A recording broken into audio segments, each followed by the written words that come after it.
guys, this is Stormouse03, and this is my Witcher 2 Assassins of Kings Dark Difficulty walkthrough. So we're continuing through the prologue here, going down into this well, and you're going to jump down there. There's really not anything down here. Most of the path here is pretty linear. So we're just going to hop down here, and we're going to be dealing with our first monsters of the game, these drowners. And so there's this guy right here. I think that was a pretty good example of how the Igni doesn't have a super huge range, because I didn't seem to be too far away from him and it didn't really do anything. So you got to be pretty close to use that right now. This second guy sneaks up on me. I had completely forgotten that he was there, and I paid the price for it. So just don't let him sneak up on you and get the drop on you. Remember that there will be two there, so as soon as you kill both of them, you should be okay to loot some stuff and move along through this little sewer area. Here is one of these little places of power where you can use the medallion. As soon as I stop derping around and actually go to it, you just click on the left stick and turn your medallion on like that, and step into that mist, and it will give you a perk. This one happened to be some increased health. Another thing that you want to make sure that you do is have your silver sword on down here. I think it automatically selects it, but if it doesn't, just make sure you press right on your D-pad when you start to fight those first drowners, because if you have your steel sword selected, you're not going to do any damage to them really, and it's going to take forever to kill them. So make sure you have your silver one out, and not the steel. Steel humans, silver monsters. Grabbing all the stuff that we can. There's not a huge amount of loot down here, but every little bit is helpful, and it's on the way. So we've got another drowner to contend with here. And these guys, they will do some heavy damage, as you have seen. And again, it's often really difficult to dodge their attacks. Like, you know, if you try to time your rolls and whatnot, especially in these close quarters, as you can see happen to me fighting that one, they'll just slap you. So be careful with them. You might want to use Ken to take a few hits or something. But to continue on through the area, you use your Ard sign there, bust open that wall, and there's going to be another drowner. You want to take care of him.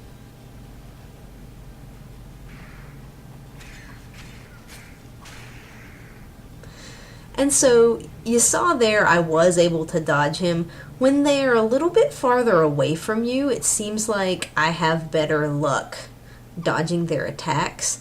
And so just keep that in mind. If you are in really close proximity to the enemy that you're fighting, often, even if you do seem to dodge at the right moment, sometimes they'll hit you anyway. So just be aware of that and use your strategies accordingly.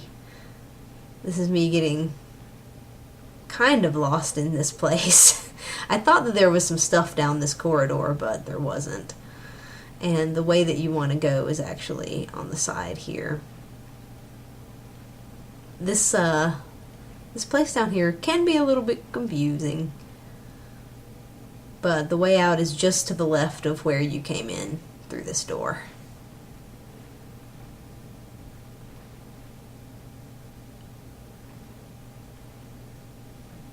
And I think there's not very much left to this sewer section. You just want to climb up that ladder. There's nothing through those gates. As I said, it's pretty linear. So if you're satisfied that there's no stuff, you can finally climb up the ladder and move on into the next little area here. There's a lot of stuff to loot from these barrels. You want to switch from your silver sword to your steel sword here. We're done fighting monsters for the moment, so we want to make sure that we're prepared to fight some human enemies. And make sure you loot all of the nice stuff from those boxes.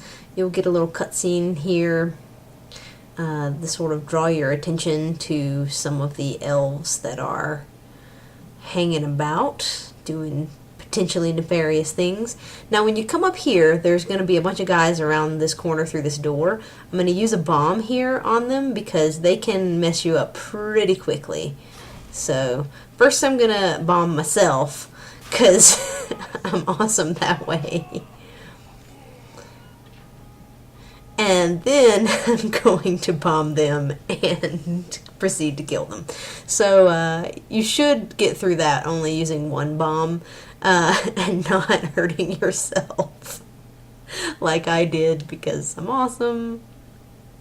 But just be careful at that spot right there because I think there are 3 of those guys and it's such tight quarters in here, it can be really bad. Once you get through that area, you're going to be coming out into a more open space, and so that'll give you a little bit more room to maneuver when you're fighting the enemies out here. So not to worry, not to worry. Just continuing to loot stuff and move along. So now might be a good moment to actually talk about why I'm not going to be using bombs and stuff. Not going to be using throwing daggers really at all. None of that stuff. And that's mainly because I want to hoard all of my stuff. So you're going to have these 3 guys to deal with. Again, just sort of run around them. Use your magic as you see fit. Try to dodge them, get a few hits in, etc. Pretty standard fight right here, and you have more room to maneuver, so that's good. So the reason I'm not using bombs and consumables is because I generally want to save all of my crafting materials, even the herbs and things that you'll pick up by, you know, picking up flowers and herbs and things along the way. I'm not going to be making really any potions very much. I'm not going to be using bombs except in a couple of places, and that's because I just want to keep all of that stuff to be able to sell things and buy things and not have to worry about having to grind too much for money. Because this playthrough is pretty focused on getting good equipment.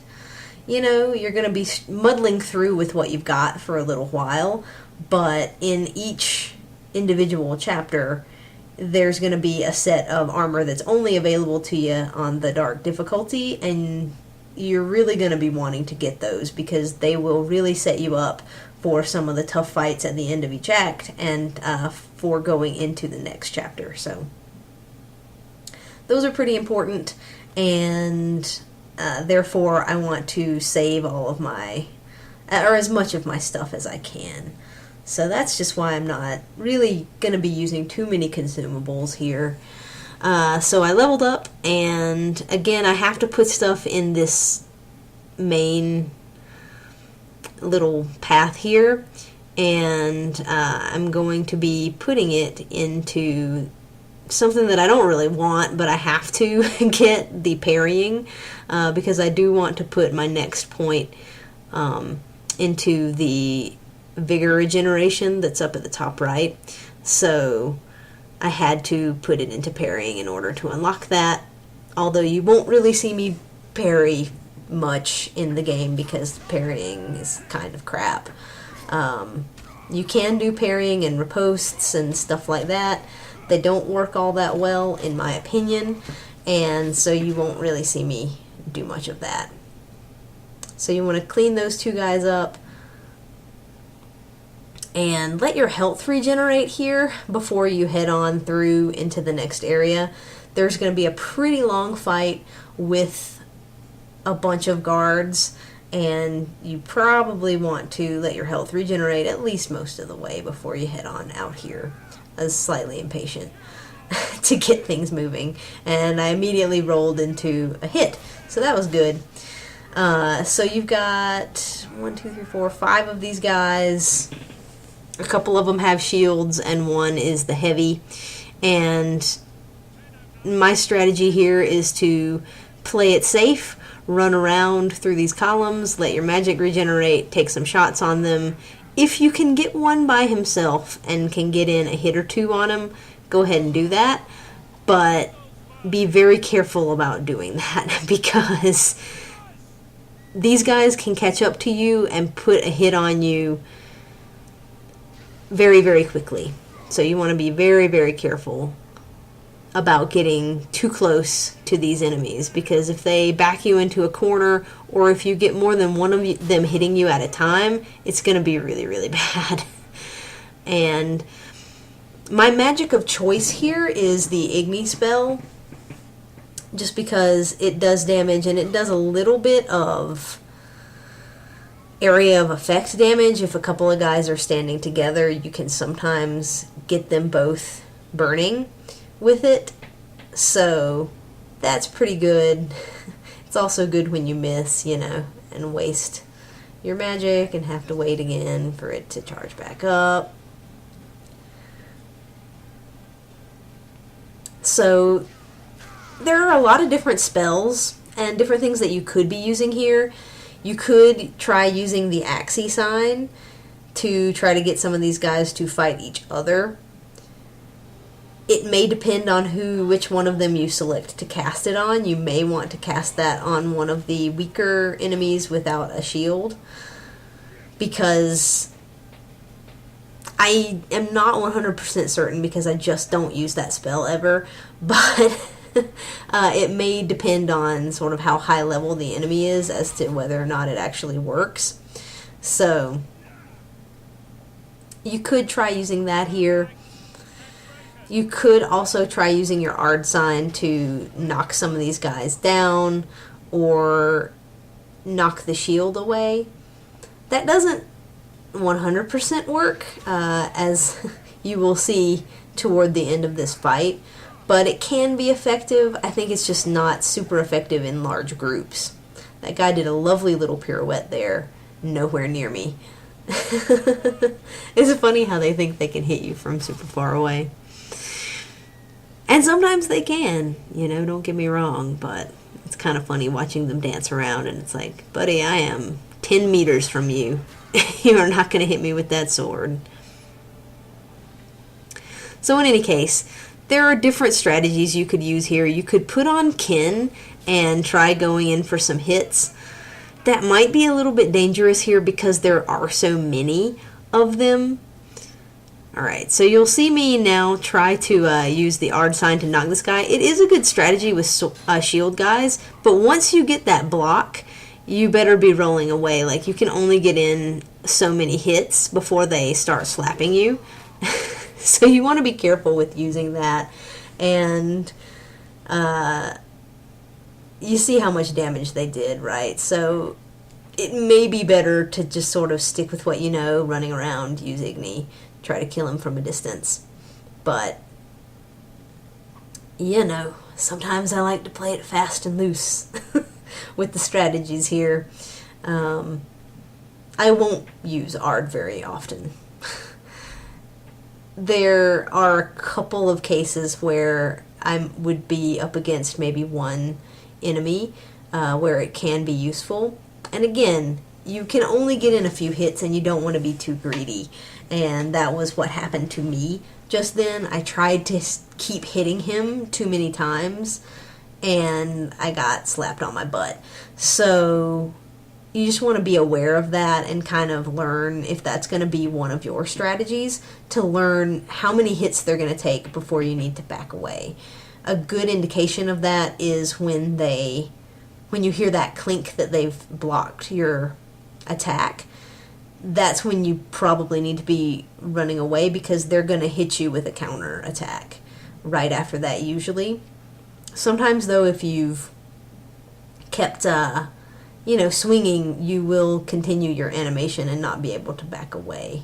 So just be careful and learn your strategies and use what you know.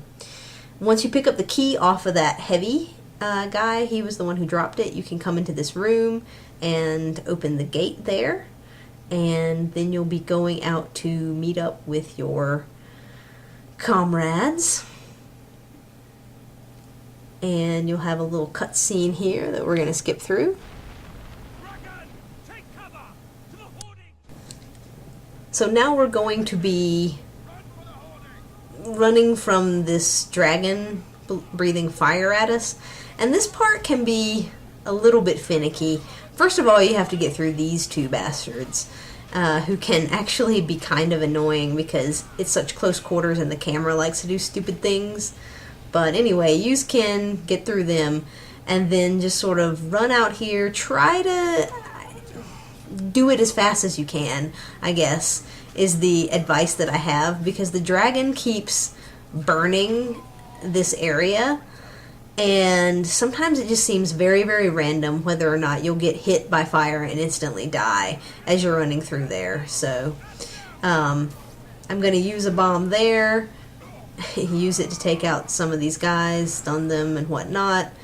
At this point, I'm just sitting here sort of rolling, dodging, using more bombs, saying don't die, don't die, don't die, because if you have to go back and do that section where you have to run through the two little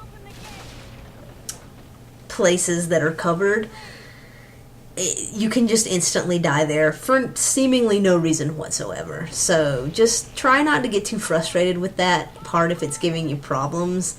It seems sort of random, like I said, so eventually you will hit it at a moment where you don't get hit by the fire. So it seems like it's hard to time. There may not even be timing to it, but you'll get through it. It might be really frustrating, but you'll get through it. I have confidence.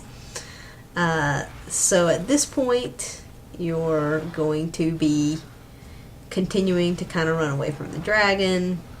You start to get separated from your companions.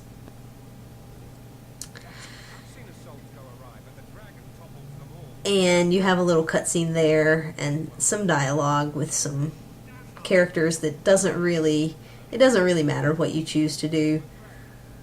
I always like to punch the guy because he just seems like a guy that I'd want to punch, so there you go.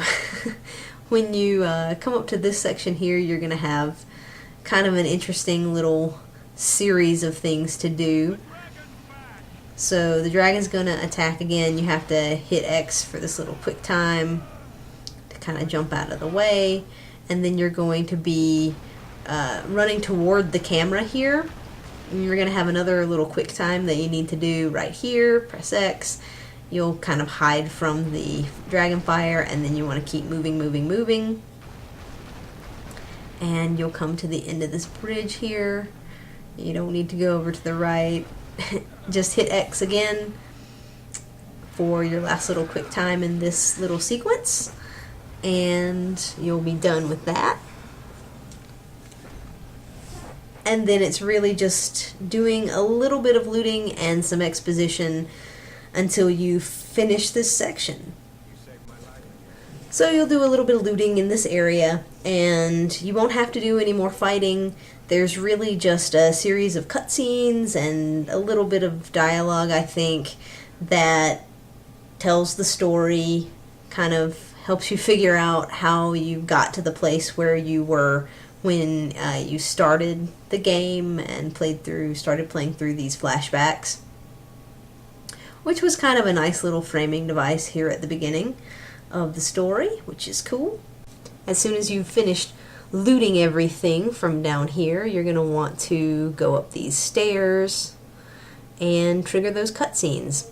So that's the end of this section, guys. I'll see you in the next part. Thanks for watching.